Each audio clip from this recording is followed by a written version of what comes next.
Heute möchte ich euch eine sehr interessante Neuigkeit vorstellen, nämlich den VMC Ranger Zylinder für die Vespa 200 Modelle. VMC hat ja vor einiger Zeit schon den Explorer rausgebracht, ein Zylinder, der sehr, sehr beliebt ist. Jetzt haben sie den Ranger rausgebracht und was es damit auf sich hat, das wollen wir euch in diesem Video zeigen. So, in diesem Video werde ich euch ganz kurz das Konzept des VMC Rangers erklären. Wir machen ein kurzes Unboxing und dann geht es sofort auf den Roller mit dem Zylinder und direkt auf den Leistungsprüfstand, damit wir mal gucken, was der so alles kann. Also, wie gesagt, es gibt den VMC Explorer seit einiger Zeit. Das ist ein Zylinder mit 72 mm Bohrung, ohne Zylinderfuß und man braucht eine besondere Kurbelwelle mit einem 127 mm Pleuel. Es gab aber früher die meisten Rennzylinder mit einem, wie soll ich sagen, eher Plug-and-Play-Ansatz. Das heißt, für die originale Kurbelwelle mit 110er Pleuel und einem Zylinderfuß mit maximal 69 Bohrungen. Und genau in diese Oldschool-Richtung geht der neue VMC Ranger. Also schauen wir uns als erstes mal an, was hier an der Packung ist. Ich muss dazu sagen, das ist noch nicht die Serienverpackung. Der Zylinder ist schon die Serienversion, allerdings ein erstes Muster.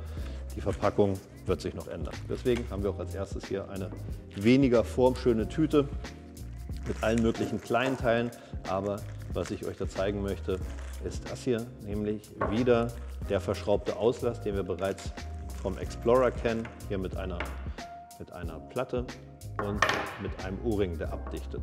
Dann eine O-Ring-Dichtung für den Zylinderkopf und eine Verschlusskappe für das originale Zündkerzenloch. Warum, sehen wir später.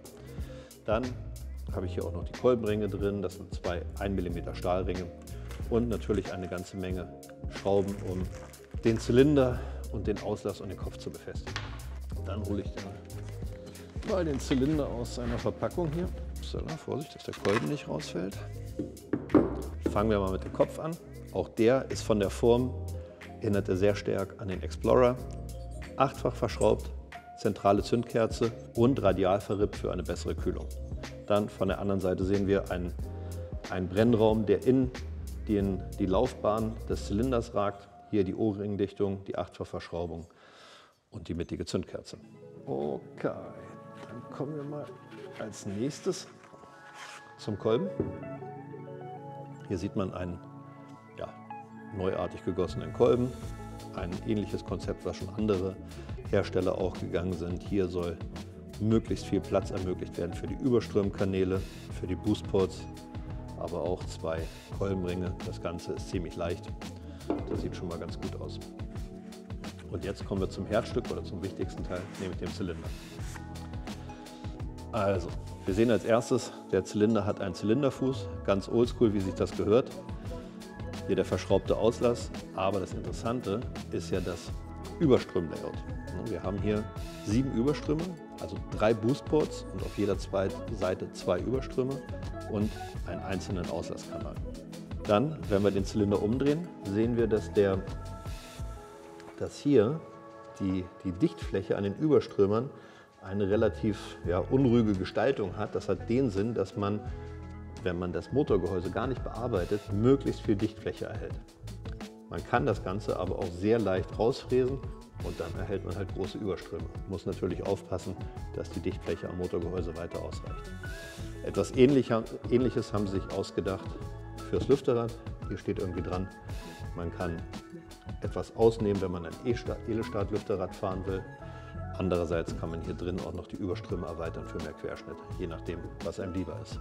Aber der eigentliche interessante Punkt an dem Zylinder, der befindet sich hier. VMC hat sich eine besondere Auslassgestaltung ausgedacht, die besonders drehmomentstark sein soll. Und zwar hat dieser Zylinder eine sehr, sehr große Phase oder ja geht schon fast über eine Phase hinaus, eine Rundung an der Oberkante des Überströmers. Ich nehme mal das hier. Stellt euch vor, das ist der Auslasskanal. Und das ist die Zylinderlaufbahn. Dann ist ja normalerweise hier eine ziemlich spitze Übergang und hier eine Rundung, über die Kolbenringe laufen. Jetzt hat der Zylinder quasi an der Stelle eine sehr große Phase. Das bedeutet, dass der Auslass nicht mehr einen so starken Impuls hat, wie wenn da oben eine gerade Kante ist. Das soll dazu führen, dass dieser Zylinder sehr breitbandig und drehmomentstark funktioniert. Ob das Ganze funktioniert, das testen wir gleich.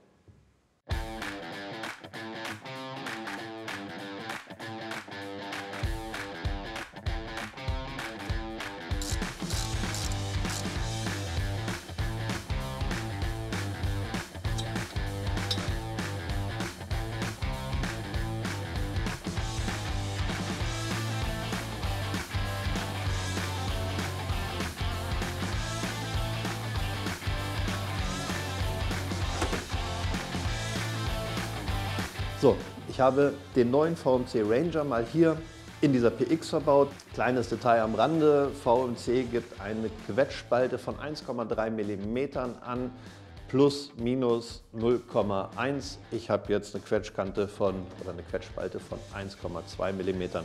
Der Motor der PX, das ist eigentlich ein ganz einfaches Basic-Setup. Der originale 24er Vergaser, darunter ist jetzt nichts gefräst, der hat original Einlasssteuerzeiten, allerdings eine SIP-Wape verbaut, SIP Road 3.0 Auspuff und vorher war einer der beliebtesten Tuning-Zylinder in diesem Marktsegment verbaut. Ich möchte gar nicht sagen, welche Marke, weil ich will hier kein Markenduell machen, aber es war einer der beliebtesten und ich habe noch einen fangfrischen Lauf gemacht, bevor ich den Zylinder montiert habe, den neuen.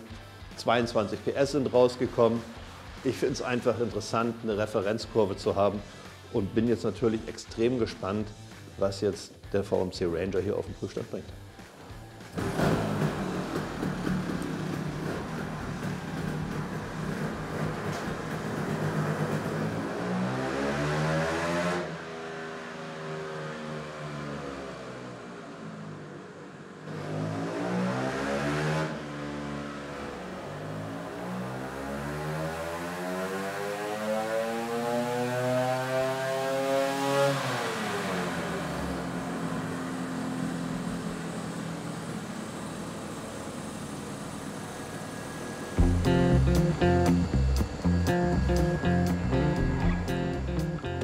Ich muss ernsthaft sagen, das ist geil. Ich war so ein bisschen skeptisch, ob der Zylinder jetzt wirklich so viel Neues kann, aber die Kurve sieht wirklich gut aus. Mit dem alten Zylinder hatte der Motor 22 PS, das ist jetzt eh nicht so viel, aber wie gesagt, Basic Setup auf einem vielleicht schon etwas ausgenudelten Motor. Mit dem neuen Zylinder waren es jetzt 23,4 PS, aber vor allem über den ganzen Anstieg hat er teilweise 2 PS mehr. Also gerade im Bereich zwischen 4.000 und 6.000, da liefert er noch mal mehr ab.